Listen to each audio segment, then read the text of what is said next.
Gatsby le Magnifique, chapitre 8. Il me fut impossible de dormir cette nuit-là. Une sirène se lamentait sans arrêt dans le détroit, et je me retournais sur mon lit avec des nausées, me débattant contre la réalité grotesque et des cauchemars sauvages et terrifiants. Vers l'aube, j'entendis un taxi qui remontait l'allée de Gatsby. Sautant de mon lit, je m'habillai immédiatement. Je sentais que j'avais quelque chose à dire à mon voisin, un avertissement à lui donner, et qu'il serait trop tard quand le matin serait venu. En traversant sa pelouse, je m'aperçus que la porte d'entrée était restée ouverte.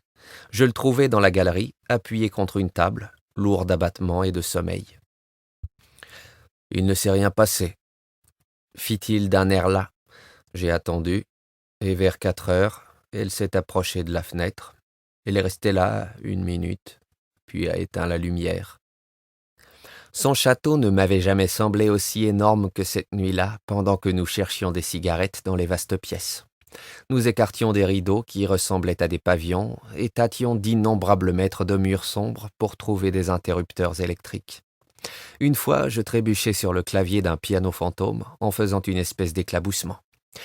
Partout, une quantité inexplicable de poussière. Les chambres sentaient renfermées, comme si on ne les avait ventilées depuis longtemps. Je trouvai le coffret à cigarettes sur une table où il n'était pas d'habitude. Il contenait 2 cigarettes racises et toutes sèches. Ouvrant à 2 battants les portes-fenêtres du salon, nous nous assîmes et nous mîmes à fumer face aux ténèbres. « Vous devriez partir, » lui dis-je. « Il ne fait pas de doute qu'ils finiront par identifier votre auto. »« Partir à présent, vieux frère ? Aller passer une semaine à Atlantic City ou à Montréal ?» Il ne voulut pas m'écouter. Il ne pouvait pas s'éloigner de Daisy jusqu'à ce qu'il eût appris ce qu'elle comptait faire. Il s'accrochait à je ne sais quel ultime espoir, et je n'avais pas le courage de l'en arracher. C'est cette nuit-là qu'il me raconta l'étrange histoire de sa jeunesse avec Dan Cody. Il me la raconta parce que Jay Gatsby s'était brisé comme verre contre la dure méchanceté de Tom, et que la folle et secrète bouffonnerie était terminée. Il aurait, je crois, tout avoué à présent, sans restriction. Mais c'est de Daisy qu'il voulait me parler. C'était la première jeune fille convenable qu'il eût jamais connue. Sans diverses fonctions qu'il ne révéla point, il était entré en contact avec des gens de ce genre, mais toujours il avait eu entre eux et lui une invisible barrière. Il la trouva excitante et désirable. Il alla chez elle, d'abord avec d'autres officiers du camp Taylor, puis tout seul. Il était ébloui. Jamais il n'avait vu de maison aussi belle. Mais ce qui lui donnait cet air d'intensité suffocante, c'est que Daisy l'habitait. Elle s'y trouvait aussi à son aise que lui dans sa tente, là-bas, au camp. Il y avait dans cette demeure un mystère mûri, une allusion à l'existence de chambres à coucher en haut, plus belles et plus fraîches que d'autres chambres, à de gaies et radieuses activités se déroulant dans les corridors, à des intrigues romanesques qui n'étaient point fanées et déjà reléguées dans la lavande, mais fraîches et palpitantes de vie, et pleines des autos étincelantes de l'année et de bals dont les fleurs étaient à peine flétries. Cela l'excitait aussi que beaucoup d'hommes eussent déjà aimé Daisy. Cela, à ses yeux, augmentait sa valeur. Il sentait leur présence dans toute la maison. Ils imprégnaient l'air d'ombres et d'échos d'émotions qui vibraient encore. Mais il savait que s'il se trouvait dans la maison de Daisy, ce n'était que par suite d'un colossal accident. Pour glorieux que son avenir pût devoir être, en tant que Jay Gatsby, il n'était à présent qu'un jeune homme sans argent et sans passé. D'un moment à l'autre, l'invisible protection de son uniforme pouvait glisser de ses épaules. Il tira donc tout le profit possible de l'opportunité. Il prit ce qu'il pouvait prendre, avec avidité et sans scrupule. En fin de compte, il prit Daisy un calme soir d'octobre. Il la prit parce qu'il n'avait pas le droit, de par l'honneur, de toucher fût-ce à sa main. Il aurait pu se mépriser, l'ayant assurément prise sous de faux prétextes. Je ne veux pas dire qu'il avait de propos délibérés trafiqué de ces millions fantômes, mais il avait sciemment donné à Daisy une impression de sécurité.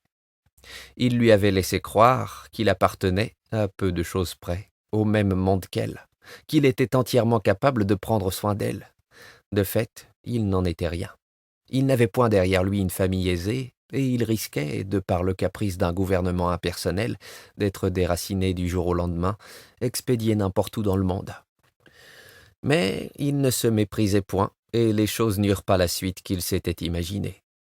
Il avait probablement eu l'intention de prendre ce qu'il pouvait pour s'en aller ensuite, mais il découvrit bientôt qu'il s'était commis à poursuivre un Graal. Il savait que Daisy était extraordinaire, mais il ne savait pas exactement combien extraordinaire pouvait être une jeune fille convenable. Elle disparut dans sa riche demeure, dans sa vie riche et pleine, en laissant à Gatsby le néant. Il se sentit marié avec elle, et c'est tout. Quand ils se revirent 2 jours plus tard, ce fut Gatsby qui était sans souffle, qui était, en quelque sorte, trahi. La véranda de la jeune femme resplendissait du luxe acheté des étoiles. L'osier du canapé gémit luxueusement quand elle se tourna vers lui et qu'il baisa sa bouche curieuse et adorable. Elle avait pris froid. Cela rendait sa voix plus rauque et plus charmante que jamais. Et Gatsby sentit jusqu'à l'accablement la jeunesse et le mystère que la fortune emprisonne et conserve, la fraîcheur des vêtements nombreux, et Daisy, luisante comme l'argent, en sûreté et fière au-dessus des chaudes luttes des pauvres. L'après-midi qui précéda son départ pour l'Europe, il resta longtemps assis, tenant Daisy dans ses bras, sans rien dire. Il faisait froid, on était en automne. Il y avait du feu dans la pièce, et les joues de Daisy étaient brûlantes. De temps à autre, elle bougeait, et il déplaçait un peu son bras. Une fois, il baisa ses sombres cheveux luisants. L'après-midi les avait calmés pour un instant, comme pour leur laisser un souvenir profond dont ornait la longue séparation que promettait le lendemain. Jamais ils ne s'étaient sentis plus près l'un de l'autre pendant le mois qu'avait duré leur amour. Jamais ils n'avaient communié plus profondément que lorsqu'elle effleurait son épaule de ses lèvres silencieuses, ou quand il touchait le bout de ses doigts avec douceur, comme si elle dormait. À la guerre, il eut une conduite extraordinaire. Fait capitaine avant d'aller au front, il fut promu major à la suite des batailles d'Argonne et placé à la tête des mitrailleurs divisionnaires. Après l'armistice, il fit des efforts frénétiques pour être démobilisé, mais par la suite de je ne sais quel imbroglio ou malentendu, on l'envoya à Oxford. Il commençait à s'inquiéter. Les lettres de Daisy laissaient percer une sorte de désespoir nerveux. Elle ne comprenait point pourquoi il ne rentrait pas. Elle sentait la pression du monde extérieur, elle voulait le revoir et sentir sa présence à ses côtés, être assurée que ce qu'elle faisait était bien ce qu'elle devait faire. Car Daisy était jeune et son monde artificiel se peuplait d'orchidées, d'un snobisme agréable et joyeux, d'orchestre qui imposait son rythme à chaque année, totalisant la tristesse et la suggestivité de la vie en refrains inédits. Toute la nuit, les saxophones sanglotaient les commentaires désespérés des Beale Street Blues, tandis que 100 paires de mules d'or et d'argent soulevaient la poussière brillante. À l'heure grise du thé, il y avait toujours des chambres qui palpitaient sans cesse de cette basse et douce fièvre, tandis que des visages frais allaient, de ci de là, à la dérive, comme des pétales de rose remués sur le plancher par le vent des tristes trompes. Dans cet univers crépusculaire, Daisy se reprit à circuler avec la saison. Soudain, elle se remit à accepter chaque jour une demi-douzaine de rendez-vous avec autant de jeunes gens. Elle se remit à céder au sommeil, à l'aube, avec sur le plancher, près de son lit, les perles et le chiffon d'une robe de soirée entremêlées aux orchidées mourantes. Et tout ce temps-là, quelque chose en elle réclamait à grands cris une décision. Elle voulait que sa vie prît forme maintenant, tout de suite, et cette décision devait être forgée par une force quelconque, d'amour, d'argent, d'un ordre pratique incontestable, qui devait être là, sous sa main. Cette force prit forme au milieu du printemps avec l'arrivée de Tom Buchanan. Sa personne, tout comme sa situation, présentait un volume salutaire. Daisy se sentit flattée. Sans doute il y eut quelques révoltes, mais aussi un certain soulagement. La lettre parvint à Gatsby quand il était encore à Oxford. Il faisait jour déjà sur Long Island, et nous nous mîmes à ouvrir les autres fenêtres du rez-de-chaussée, remplissant la maison d'une lumière grise qui se dora bientôt. L'ombre d'un arbre tomba soudain sur la rosée, et des oiseaux fantômes chantèrent dans le feuillage bleu. Il y avait dans l'air un lent, un agréable mouvement, à peine une brise, qui promettait un jour frais et adorable. Je ne crois pas qu'elle l'ait jamais aimé. Gatsby se détourna d'une fenêtre et me défia du regard. « Il faut vous rappeler, vieux frère, qu'il était très surexcité hier après-midi. Il lui a dit ces choses-là d'un ton qui l'a terrifié, qui me présentait sous l'aspect d'un vulgaire escroc. Et le résultat est qu'elle savait à peine ce qu'elle disait. » Il s'assit, l'air sombre. Bien sûr, elle a pu l'aimer un instant, un seul instant, au début de leur mariage, et m'aimer davantage après, comprenez-vous? Soudain, il fit une remarque curieuse. En tout cas, fit-il, c'est purement personnel. Que déduire de cela, si ce n'est soupçonner dans l'idée qu'il se faisait de l'affaire une incalculable intensité? Il rentra de France pendant que Tom et Daisy étaient encore en voyage de noces, consacra ce qui lui restait de sa solde à une misérable mais irrésistible visite à Louisville. Il consacra une semaine à marcher dans les rues où leurs pas avaient résonné ensemble par une nuit de novembre, rendant visite aux endroits écartés qu'ils avaient fréquentés dans l'auto blanche. De même que la maison de Daisy lui avait toujours semblé plus mystérieuse et plus gaie que les autres, l'idée qu'il se faisait de la ville, bien qu'elle ne l'habitât plus, s'imprégnait d'une beauté mélancolique. Il partit, convaincu que s'il l'avait cherché mieux, il l'aurait retrouvée, qu'il la laissait derrière lui. Dans le compartiment de troisième, il était maintenant sans le sou. Il faisait chaud. Il resta dans le vestibule ouvert et s'assit sur une chaise pliante. La gare s'éloigna d'une glissade et les dos des bâtisses inconnues défilèrent devant lui. Puis, on fut au milieu des champs printaniers, où un trolley jaune lutta un instant de vitesse avec le train, chargé de gens qui peut-être avaient vu une fois dans leur vie la pâle magie de son visage dans la rue indifférente. La voie s'incurva, on marchait à présent le dos au soleil qui, à mesure qu'il s'abaissait, semblait s'étendre comme une bénédiction sur la ville disparue, où elle avait respiré. Il étendit désespérément la main, comme pour saisir, ne fût-ce qu'une touffe de cheveux, comme pour sauver un fragment de ce site qu'elle avait fait si beau. Mais tout marchait trop vite pour ses yeux troubles, et il sut qu'il avait perdu cette partie de sa vie, la plus fraîche et la meilleure, à jamais. Il était 9 heures quand, ayant déjeuné, nous sortîmes sur le perron. La nuit avait apporté un changement très net à la température. L'air avait à présent une saveur d'automne. Le jardinier, dernier survivant des anciens domestiques de Gatsby, se présenta au pied du perron. « Je vais vider le bassin aujourd'hui, monsieur Gatsby. Les feuilles vont bientôt se mettre à tomber, alors il y a toujours des ennuis avec la tuyauterie. »« Pas aujourd'hui, » répondit Gatsby. Il se tourna vers moi comme pour me présenter des excuses. « Vous savez, vieux frère, je ne me suis pas servi de cette piscine de tout l'été. » Je consultai ma montre et me levai. « J'ai 12 minutes pour attraper mon train. » Je ne désirais pas aller en ville. J'aurais été incapable du moindre travail, mais c'était autre chose que cela. Je ne voulais pas quitter Gatsby.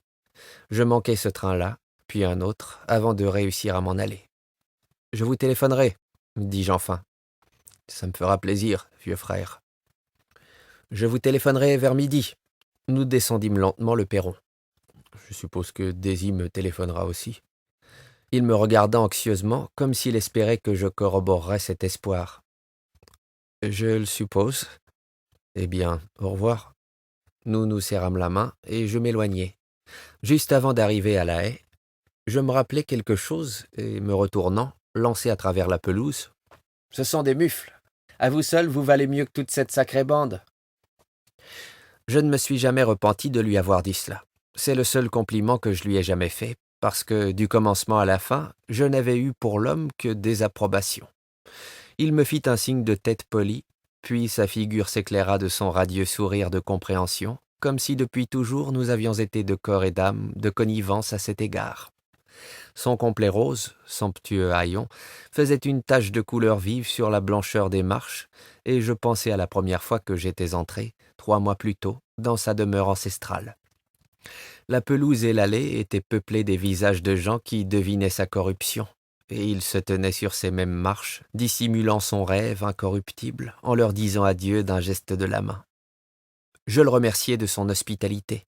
Nous étions toujours en train de le remercier de cela, moi comme les autres. « Au revoir !» criai-je encore. « Merci pour le déjeuner, Gatsby !» Une fois en ville, j'essayai quelque temps d'inscrire les cours d'une liste interminable de valeurs, puis m'endormis sur ma chaise à pivot. Un peu avant midi, le téléphone me réveilla. Je sursautai, la sueur au front. C'était Jordan Baker. Elle m'appelait souvent à cette heure parce que l'incertitude de ses déplacements entre hôtels, clubs et maisons particulières lui rendait difficile de trouver un autre moyen. En général, sa voix m'arrivait sur le fil, jeune et rafraîchissante, comme si une touche d'herbe arrachée au terrain par le club d'un golfeur entrait dans le bureau par la fenêtre. Mais ce matin-là, elle me parut âpre et sèche. Je suis parti de chez Daisy. Je suis à Hampstead et je vais à Southampton cet après-midi. En quittant Daisy, elle avait probablement fait preuve de tact. Mais cet acte m'irrita et la phrase qui suivit me crispa. « Vous n'avez pas été bien gentil pour moi hier soir. » Quelle importance cela pouvait-il avoir en un moment pareil? Silence, puis « Pourtant, je voudrais vous voir. » Moi aussi, je voudrais vous voir. Et si je n'allais pas à Southampton, si je venais en ville cet après-midi? Non, je ne crois pas. Pas cet après-midi. Fort bien. C'est impossible cet après-midi. D'hiver. Nous causâmes comme cela un certain temps, puis tout d'un coup, nous ne causâmes plus. Je ne sais pas lequel de nous deux avait raccroché avec un déclic bref, mais je sais que je n'attachais aucune importance à la chose. Je n'aurais pu parler à Jordan ce jour-là, assis devant une table à thé. Dussé-je ne plus jamais lui parler en ce monde. Quelques minutes plus tard, je demandai le numéro de Gatsby, mais la ligne n'était pas libre. Je ressonnai à 4 reprises. À la fin, le central, exaspéré, m'informa que la ligne était réservée à un appel interurbain de Détroit. Je sortis mon horaire et fis un petit cercle autour du départ de 3h50, puis je m'appuyai au dossier de ma chaise et fis un effort pour réfléchir. Il était midi juste. Ce matin-là, pendant que le train filait devant les monticules de cendres, j'avais passé exprès de l'autre côté du compartiment. Je supposais qu'il y aurait là toute la journée une foule de badauds avec des petits garçons cherchant des taches sombres dans la poussière et quelques bonhommes loquaces répétant sans désemparer comment la chose s'était produite, jusqu'à ce qu'elle devint de moins en moins réelle, même à lui-même, et qu'il ne put plus la raconter et que l'acte tragique de Myrtle Wilson tomba dans l'oubli. Aujourd'hui, je veux remonter un peu dans le passé et dire ce qui était arrivé dans le garage après notre départ la nuit précédente. On avait eu de la peine à trouver Catherine, la sœur de Myrtle.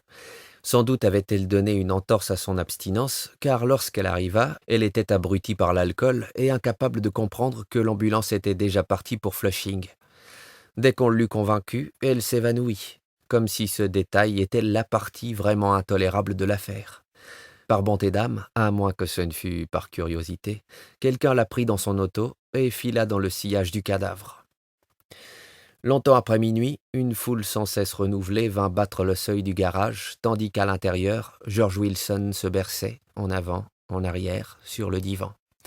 Pendant un certain temps, la porte du bureau resta ouverte et nul de ceux qui entraient dans le garage ne résistait à la tentation d'y jeter un coup d'œil. Quelqu'un, enfin, déclara que c'était une honte et ferma la porte. Michaelis et plusieurs hommes étaient avec lui, au début 4 ou 5, plus tard 2 ou 3. Plus tard encore, Michaelis dut prier le dernier inconnu d'attendre là un quart d'heure de plus, pendant qu'il gagnerait son restaurant et préparerait un pot de café. Après cela, il resta seul avec Wilson jusqu'à l'aurore. Vers 3 heures, le ton des marmottements incohérents de Wilson subit un changement. Il se calma et se mit à parler de l'auto jaune. Il annonça qu'il connaissait le moyen de découvrir à qui appartenait l'auto jaune, puis il déclara tout de go que 2 mois plus tôt, sa femme était rentrée de la ville, le visage meurtri et le nez enflé. Mais en s'entendant dire cela, il s'arrêta et recommença à crier « Ah, mon Dieu !» d'une voix lamentable. Michaelis fit un effort maladroit pour le distraire. « Depuis combien de temps vous étiez-vous marié, Georges ? Allons, allons, tâche donc de rester tranquille une minute et de répondre à ma question. Depuis combien de temps étiez-vous marié ? » ?»« Depuis 12 ans. »« Avez-vous jamais eu d'enfant ? » ?»« Allons, allons, Georges, reste tranquille. Je t'ai posé une question. Avez-vous jamais eu des enfants ? » Les durs scarabées bruns se heurtaient sans répit contre la lumière dépolie, et quand Michaelis entendait une auto passer sur la route à toute vitesse, le bruit lui rappelait celui de l'auto qui ne s'était pas arrêtée. Il ne voulait pas aller dans le garage parce que l'établi était taché à l'endroit où on avait couché le corps. Il circula donc, mal à son aise, dans le bureau. Avant que le matin fût venu, il connaissait tous les objets qui s'y trouvaient, et de temps à autre il s'asseyait près de Wilson pour tâcher de le calmer. « As-tu une église où tu vas quelquefois, George, même s'il y a longtemps que tu n'y es pas allé ? Peut-être je pourrais téléphoner à l'église et faire venir un prêtre pour qu'il te cause, pas vrai ? Je n'appartiens à aucune église. Tu devrais bien avoir une église, George, pour des moments comme celui-ci. Tu as bien dû aller à l'église dans le temps. Est-ce que tu ne t'es pas marié à l'église ? Écoute, George, écoute-moi. Est-ce que tu ne t'es pas marié à l'église ? Ça s'est passé il y a longtemps. » L'effort qu'il dut faire pour répondre brisa le rythme de son balancement. Un moment, il garda le silence. Puis, la même expression, mi-avisée, mi-ahurie, reparut dans ses yeux effacés. « Regarde dans le tiroir, là-bas, » fit-il, en montrant le bureau. « Quel tiroir ? Ce tiroir-là. » Michaelis ouvrit le tiroir le plus proche de sa main. Il ne contenait rien, hormis une laisse de chien, courte et luxueuse, en cuir et tresse d'argent. Elle semblait neuve. « Ça ?» demanda-t-il, la montrant dans sa main. Wilson regarda d'un œil fixe et fit oui de la tête. « Je l'ai trouvée hier après-midi.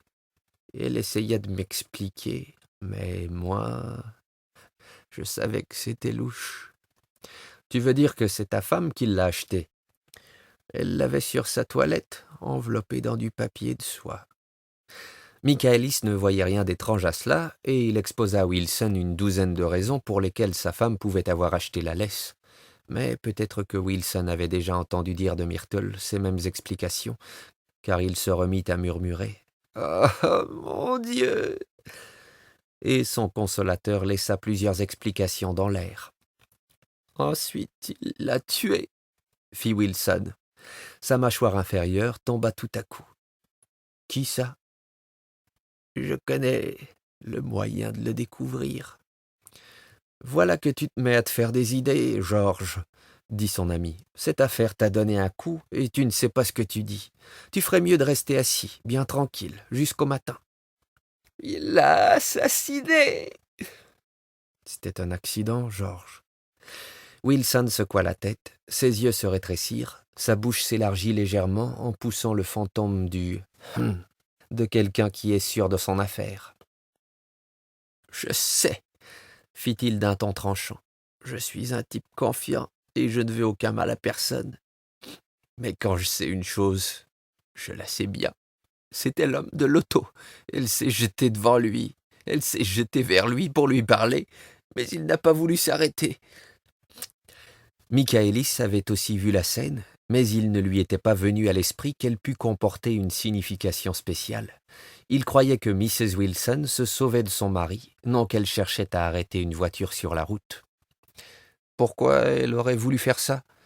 Cette femme, c'est de l'eau qui dort, fit Wilson, comme si cela répondait à la question. Il recommença à se bercer. Michaelis restait debout, la laisse à la main. Peut-être que tu as un ami que je pourrais faire venir. Dis, George. Espoir désespéré. Il était presque sûr que Wilson n'avait pas d'amis. Il ne suffisait même pas à sa femme. Il se réjouit un peu plus tard quand il s'aperçut d'une transformation dans la pièce. La fenêtre s'avivait de bleu. Il comprit que l'aube n'allait plus tarder. Vers 5 heures, il faisait assez clair pour éteindre. Les yeux vitreux de Wilson se tournèrent vers les monticules de cendres, où de petits nuages gris prenaient des formes fantastiques et couraient de ci de là au vent faible du matin.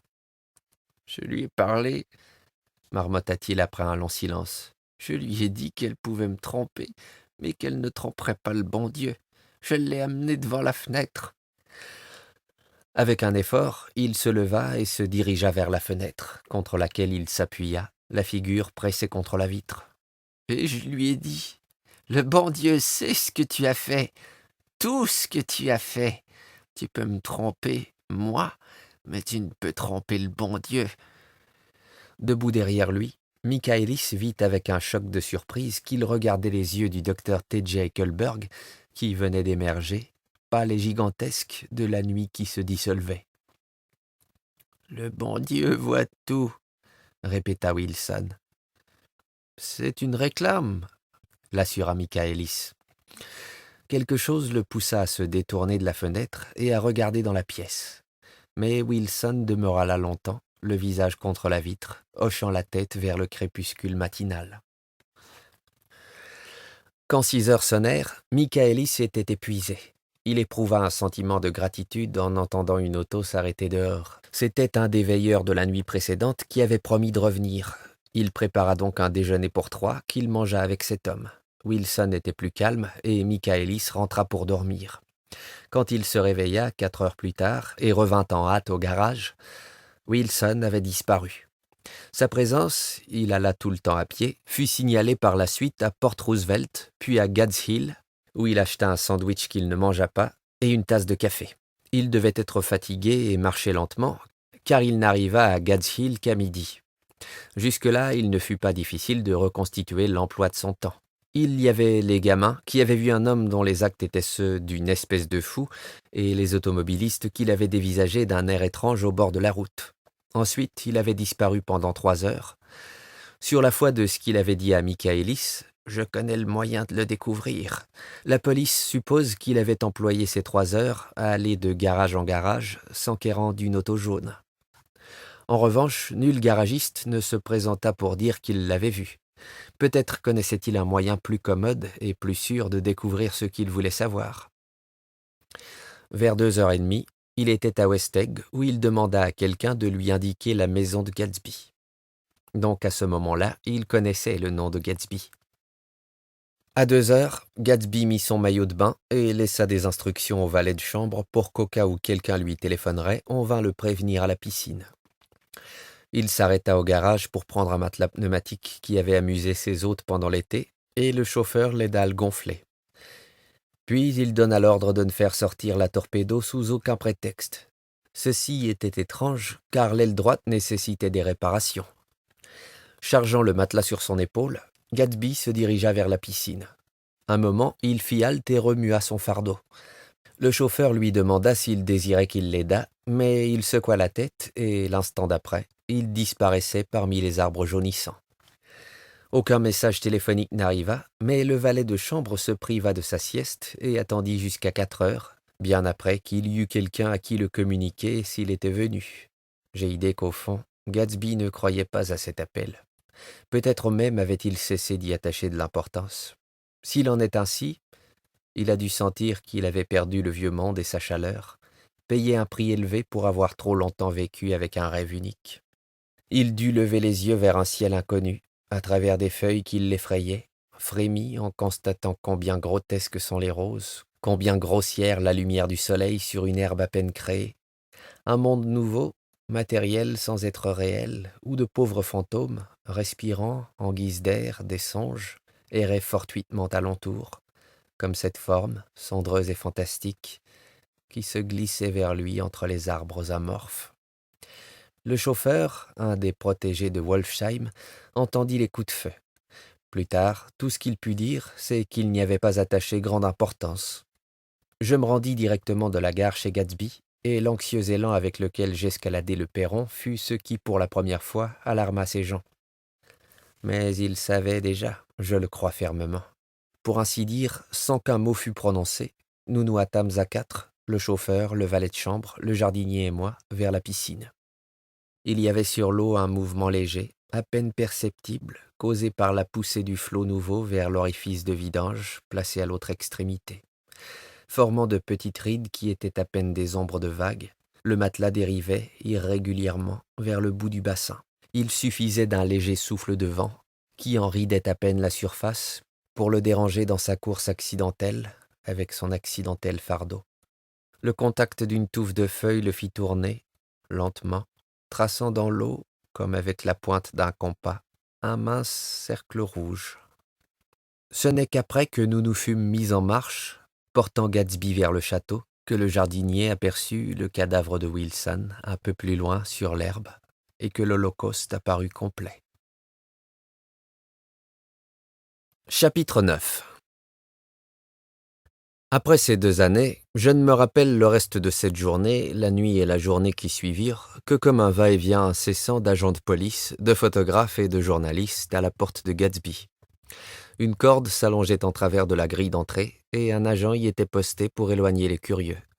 Mais des gamins eurent vite fait de découvrir qu'on pouvait entrer par mon jardin, et il y en avait toujours quelques-uns qui stationnaient bouche bée autour du bassin.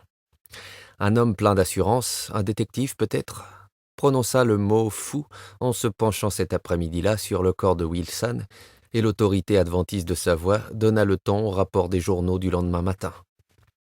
La plupart de ces articles furent des cauchemars grotesques, circonstanciés, passionnés et faux. Quand la déposition de Michaelis à l'enquête révéla les soupçons de Wilson sur sa femme, je crus que l'histoire serait bientôt servie complète au public sous la forme d'une pasquinade épicée. Mais Catherine, qui aurait pu dire n'importe quoi, ne dit mot. Elle fit preuve par surcroît dans toute l'affaire d'une force de caractère inattendue. Elle regarda le coroner avec, sous ses sourcils rectifiés, des yeux fort assurés, et jura que sa sœur était parfaitement heureuse avec son mari, que sa sœur ne s'était jamais mal conduite. Finissant par s'en convaincre elle-même, elle se mit à sangloter dans son mouchoir, comme si la seule idée d'une chose pareille dépassait son endurance. Le cas Wilson fut donc réduit à celui d'un homme dérangé par le chagrin, pour que l'affaire restât sous la forme la plus simple, et elle y resta. Mais toute cette partie en semblait distante et accessoire. Je me trouvais tout seul du côté de Gatsby. À partir du moment où je téléphonai au village de Westeg la nouvelle de la catastrophe, toutes les conjonctures à son sujet et toutes les questions d'ordre pratique me furent dévolues. Au premier abord, je fus surpris et troublé. Puis, tandis qu'il était là, étendu dans son château, sans bouger, sans respirer, sans parler, heure sur heure, l'idée grandit en moi que j'étais responsable parce que nul ne s'intéressait. S'intéresser, veux-je dire, de cet intense intérêt personnel à quoi chacun a vaguement droit à la fin de sa vie. Je téléphonai à Daisy une demi-heure après avoir trouvé le corps. Je l'appelai d'instinct et sans hésitation. Mais elle était partie avec Tom l'après-midi même, de bonne heure, emportant des bagages. Ils n'ont pas laissé d'adresse ? Non. Ils n'ont pas dit quand ils reviendraient ? Non. Vous n'avez aucune idée où ils se trouvent, ou pourrais-je les atteindre ? Je l'ignore, je ne saurais dire. J'aurais voulu trouver quelqu'un pour lui. J'aurais voulu entrer dans la pièce où il était couché et le rassurer. Je trouverai quelqu'un, Gatsby. N'ayez pas peur. Faites-moi confiance, je trouverai quelqu'un. Le nom de Mayer Wolfsheim ne figurait pas dans l'annuaire. Le valet de chambre me donna l'adresse de son bureau sur Broadway et je demandai les renseignements, mais quand j'obtins enfin le numéro, il était 5 heures passées et on ne répondit pas. « Voudriez-vous sonner encore ?»« J'ai déjà sonné 3 fois. C'est de toute urgence. »« Je regrette, il ne doit y avoir personne. » Je rentrai dans le salon et, un moment, je crus qu'il s'y trouvait des visiteurs de hasard, tous ces officiels qui remplissaient soudain la pièce. Mais bien qu'ils triassent le drap de lit pour regarder Gatsby avec des yeux horrifiés, ils continuaient à protester dans mon cerveau. « Écoutez donc, vieux frère, il faut que vous trouviez quelqu'un. Il faut essayer de toutes vos forces. Je ne puis passer par ceci tout seul. » Quelqu'un entreprit de me questionner, mais je pris la fuite et, montant au premier, j'examinai à la hâte les tiroirs de son bureau qui n'étaient pas sous clé. Il ne m'avait jamais dit d'une façon précise que ses parents étaient morts, mais je ne trouvai rien, rien que le portrait de Dan Cody, témoignage de violences passées, qui me regardait fixement de son mur. Le lendemain matin, j'envoyai le valet de chambre à New York avec une lettre pour Wolfsheim, demandant des renseignements, insistant pour qu'il vînt par le premier train. Une telle requête me paraissait superflue en l'écrivant. J'étais sûr qu'il l'accourrait dès qu'il aurait vu les journaux, tout comme j'étais sûr qu'un télégramme de Daisy arriverait avant midi. Personne n'arriva, sauf de nouveaux policiers, de nouveaux photographes, de nouveaux journalistes. Quand le valet me rapporta la réponse de Wolfsheim, je commençai à éprouver un sentiment de défi. Une solidarité méprisante entre Gatsby et moi contre eux tous. « Cher monsieur Carraway, ceci a été pour moi une des plus terribles secousses de ma vie. Je puis à peine croire que c'est vrai. Un acte de folie comme celui que cet homme a commis doit nous donner à tous à réfléchir. Je ne peux pas aller là-bas pour le moment, étant pris dans des affaires très urgentes, et ne peux pas me laisser impliquer dans cette affaire pour le moment. Si je puis faire quelque chose un peu plus tard, prévenez-moi par une lettre que vous me ferez porter par Edgar. Je sais à peine où j'en suis quand j'apprends une chose pareille, et j'en suis complètement knock-out. Mes salutations, Mayer Wolfsheim. Puis ce hâtif post-scriptum, renseignez-moi sur l'enterrement, etc. Je ne sais rien de la famille. Quand le téléphone sonna cet après-midi-là et que l'interurbain annonça Chicago, je crus que ce serait enfin Daisy. Mais ce fut une voix d'homme très faible, à une distance infinie. « Ici Slagle. »« Oui, le nom m'était inconnu. »« Une sale lettre, hein? Reçu mon télégramme? »« Il n'y a pas eu de télégramme. »« Le jeune Park est foutu, » fit-il très vite. « On l'a pincé au moment où il livrait les valeurs par-dessus le comptoir. Il y avait 5 minutes qu'ils avaient reçu de New York une circulaire leur indiquant les numéros. Qu'en pensez-vous, hein? On ne sait jamais dans ces patelins de petzouille. » J'interrompis, pantelant.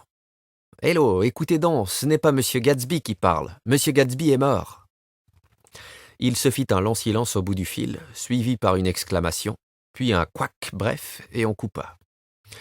Je crois que ce fut le 3e jour qu'un télégramme signé Henry C. Gatz arriva d'une ville du Minnesota. Il disait simplement que l'expéditeur partait sur le champ et qu'il fallait retarder l'enterrement.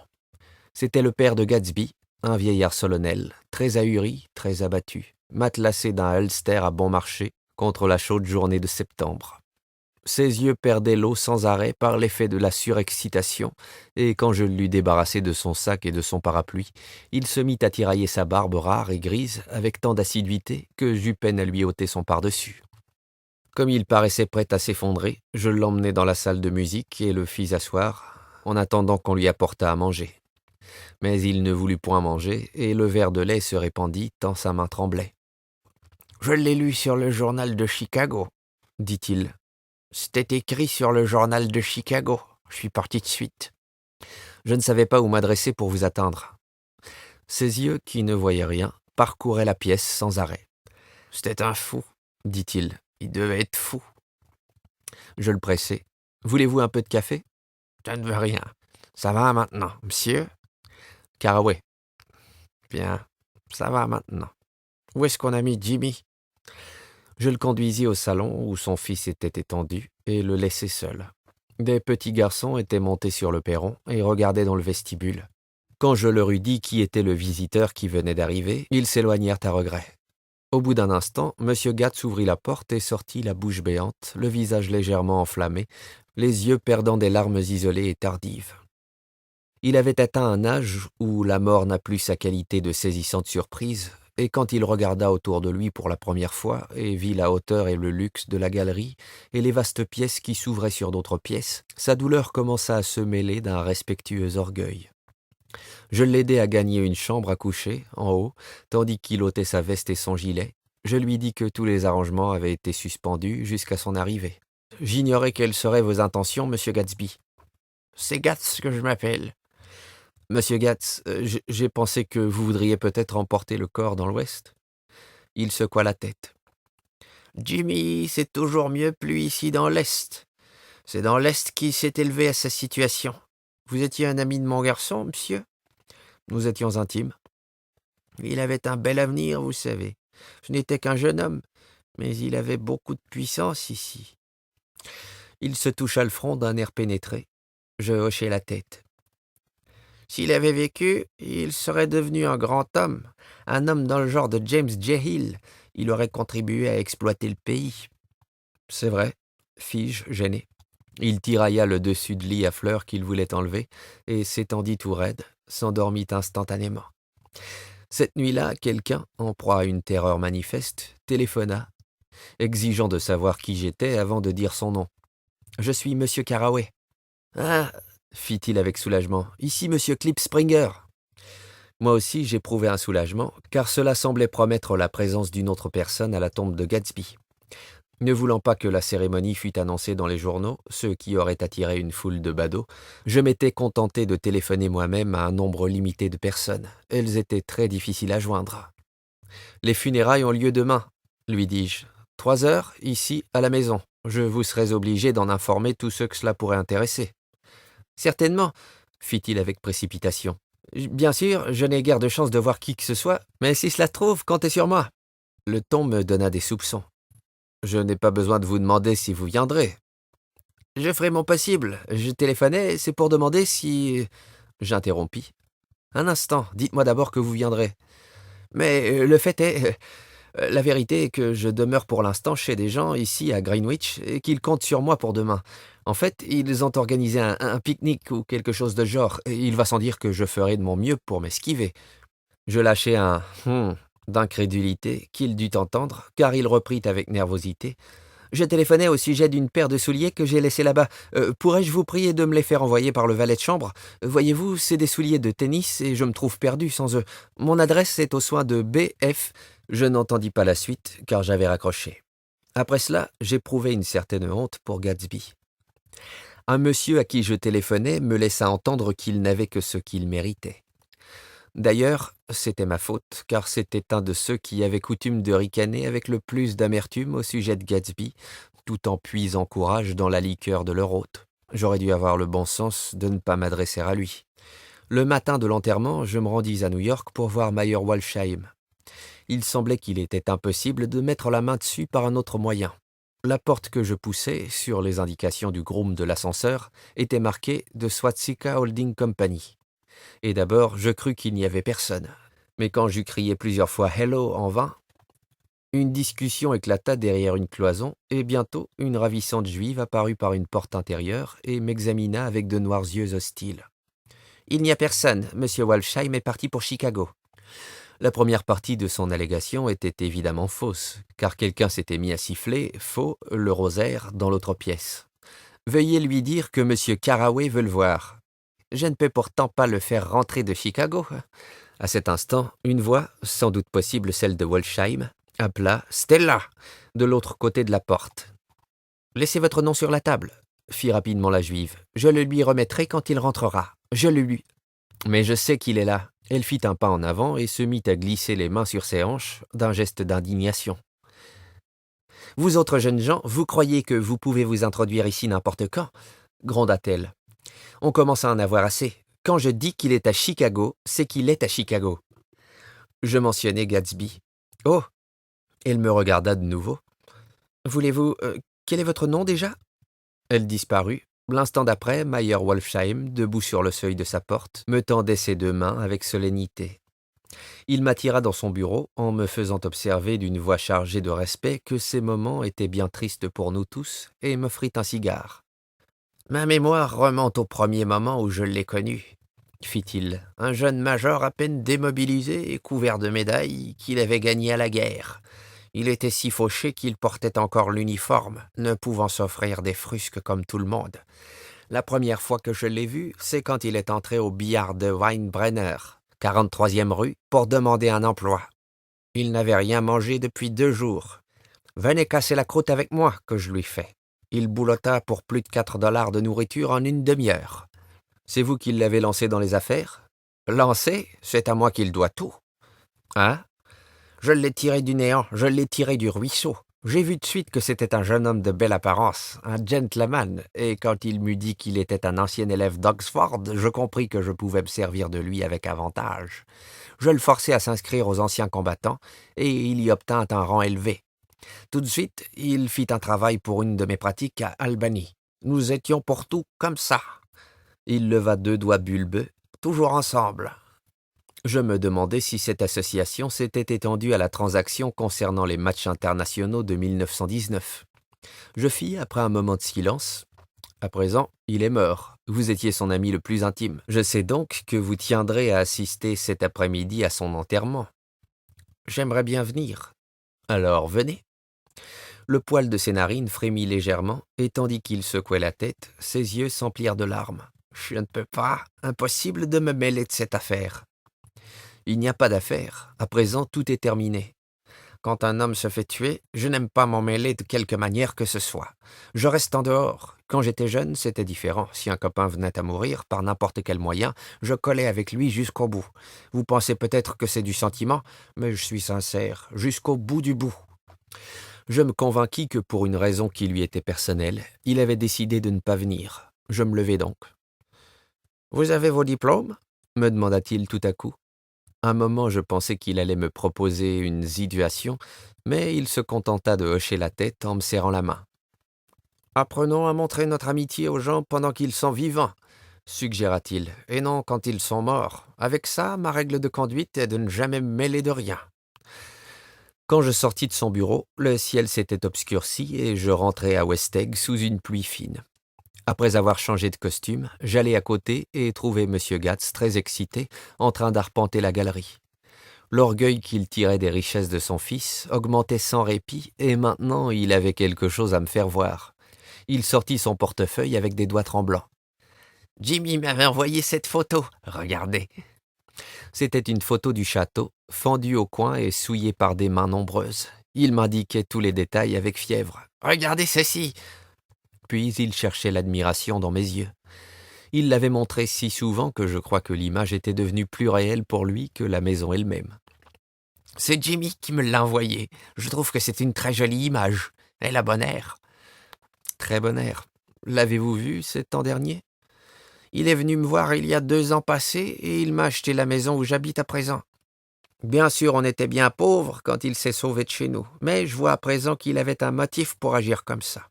Il savait qu'il avait un bel avenir devant lui, et depuis qu'il s'était fait une belle situation, il se montrait très généreux avec moi. Il semblait éprouver de la répugnance à remettre la photo dans sa poche. Il la tint un moment encore, en traînaillant devant mes yeux. Puis il la remit dans son portefeuille et tira de sa poche un vieil exemplaire tout déchiqueté d'un roman intitulé « Hopalong Cassidy ». « Vous voyez ça, c'est un livre qu'il avait quand il était gamin. Ça vous montre ?» Il ouvrit à la page de garde et le tourna pour me faire voir. Sur la dernière page blanche étaient inscrits en capitales les mots « emploi du temps » et une date, 12 septembre 1906. Et dessous, lever 6 heures, exercice avec haltère et escalade de mur, 6h15 à 6h30. Étude de l'électricité, etc., 7h15 à 8h15. Travail, 8h30 à 4h30. Baseball et sport, 4h30 à 5h. Exercice d'élocution, d'équilibre mental et comment en avoir, 5h à 6h.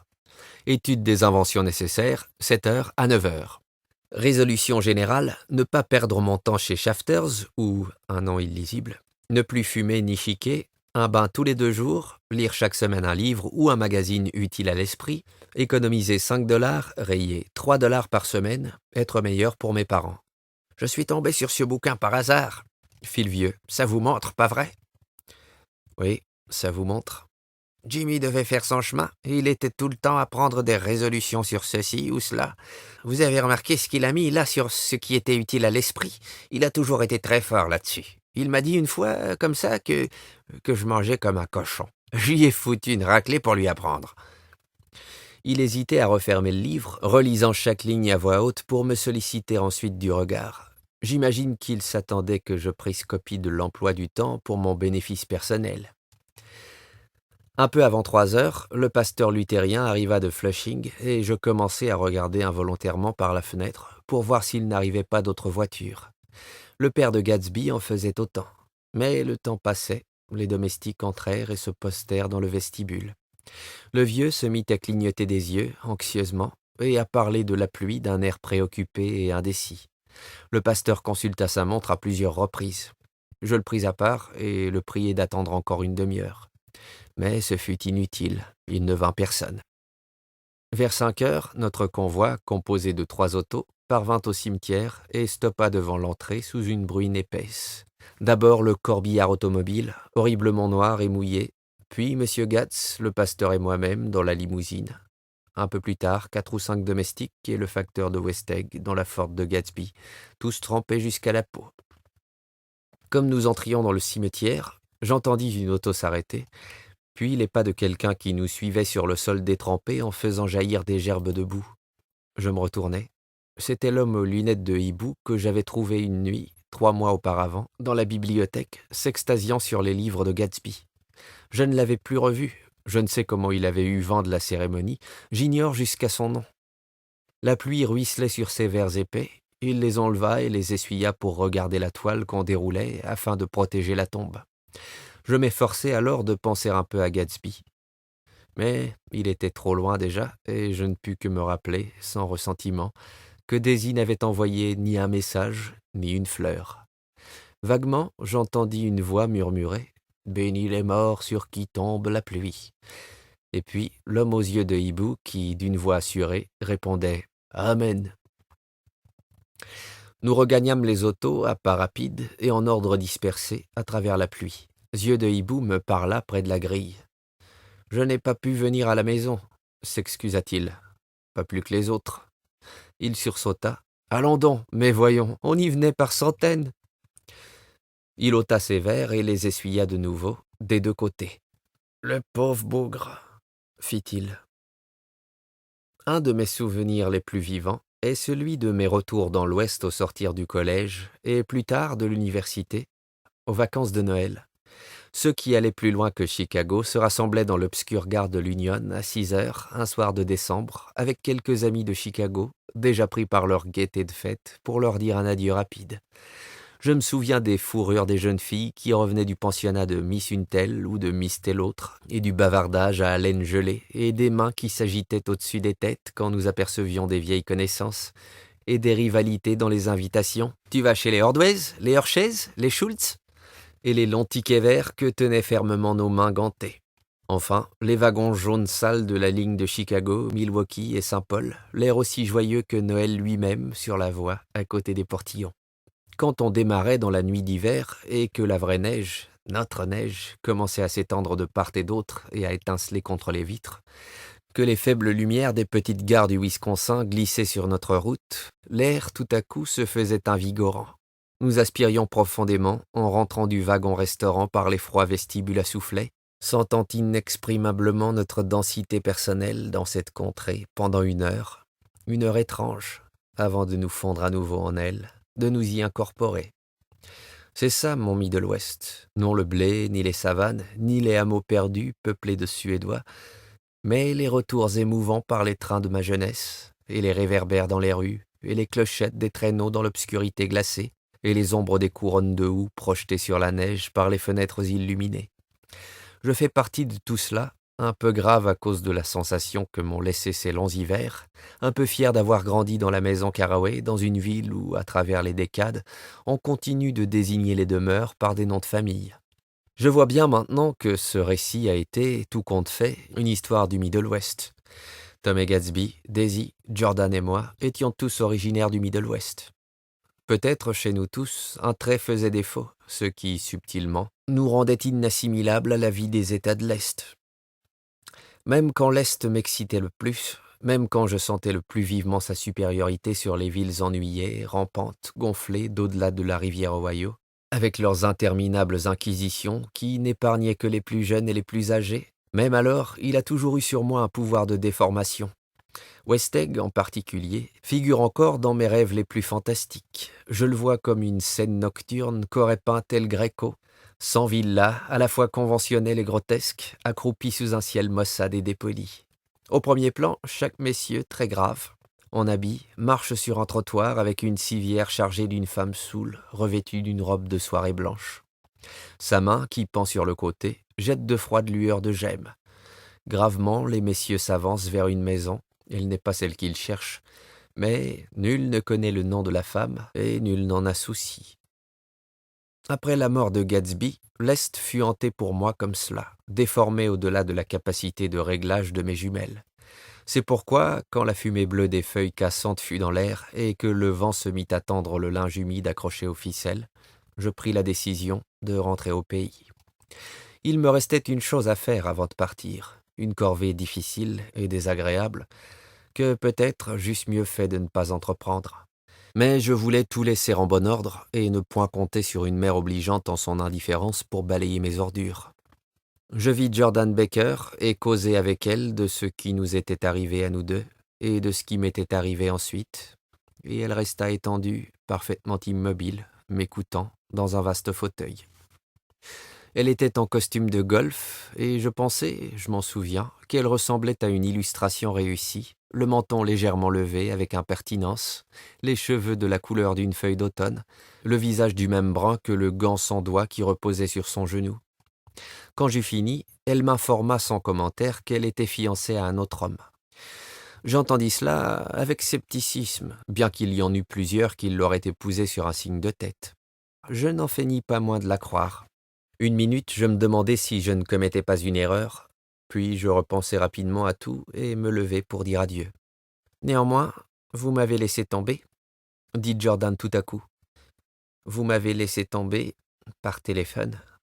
Je me fiche de vous à présent, mais n'importe, c'était quelque chose qui ne m'était jamais arrivé, et j'en suis resté étourdi quelque temps. Nous nous serrâmes la main. Oh, et puis, vous rappelez-vous, ajouta-t-elle, cette conversation que nous eûmes une fois en auto? Pas exactement. Vous disiez qu'un mauvais chauffeur n'était sûr que jusqu'au moment où il en rencontrait un autre.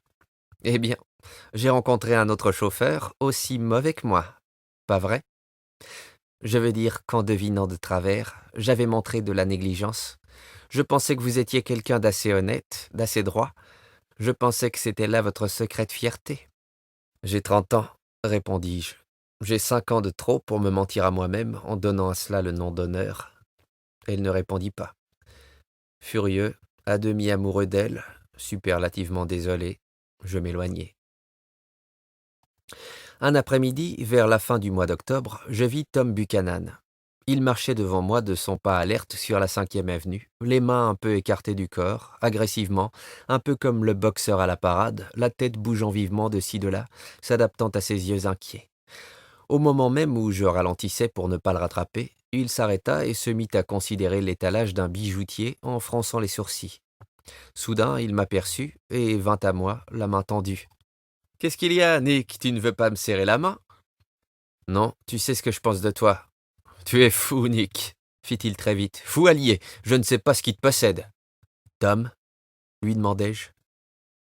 Qu'est-ce que tu as dit à Wilson l'après-midi que tu sais? Il me regarda fixement, sans prononcer une parole. Et je sus que j'avais deviné juste au sujet de l'emploi de ces heures perdues. Je fis un mouvement pour m'éloigner, mais il avança d'un pas et me saisit le bras. « Je lui ai dit la vérité, » fit-il. « Il s'était présenté à ma porte au moment où nous allions partir. Quand je lui fis dire que je ne pouvais le voir, il essaya de monter de force. Il était assez affolé pour me tuer si je ne lui disais pas à qui appartenait la voiture. Il garda la main sur le revolver qu'il avait dans sa poche tout le temps qu'il restait à la maison. Il s'interrompit et d'un air de défi. « Qu'est-ce que je lui ai dit? Ce zigoto-là n'a eu que ce qu'il méritait. Il t'avait jeté de la poudre plein les yeux, exactement comme à Daisy. Mais c'était une crapule. Il a écrasé Myrtle comme on écrase un chien et n'a même pas arrêté son auto. » Je n'avais rien à répondre, hormis, et cela ne pouvait se dire, que ce n'était pas vrai. Et si tu crois que je n'ai pas eu ma part de souffrance, écoute-moi, le jour où je suis allé donner congé de l'appartement, quand j'ai vu cette sacrée boîte de biscuits de chien posée là sur le buffet, je me suis assis et j'ai pleuré comme un gosse. Nom de Dieu, c'était affreux. Je ne pouvais ni lui pardonner, ni éprouver de la sympathie pour lui. Mais je compris que ce qu'il avait fait était justifié à ses propres yeux. Tout cela n'était que négligence et confusion. C'étaient des gens négligents, Tom et Daisy. Ils brisaient choses et êtres pour se mettre ensuite à l'abri de leur argent ou de leur vaste négligence, ou quelle que fût la chose qui les tenait ensemble, en laissant à d'autres le soin de faire le ménage.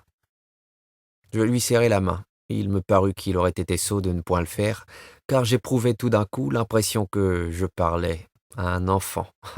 Puis il pénétra chez le bijoutier pour acheter un collier de perles, ou seulement peut-être une paire de boutons de manchette, débarrassé à jamais de mes scrupules de provincial. La maison de Gatsby était encore vide quand je partis. L'herbe de sa pelouse était devenue aussi longue que la mienne. Un des chauffeurs de taxi du village ne passait plus jamais avec des clients devant la grille sans s'arrêter une minute et la montrer du doigt.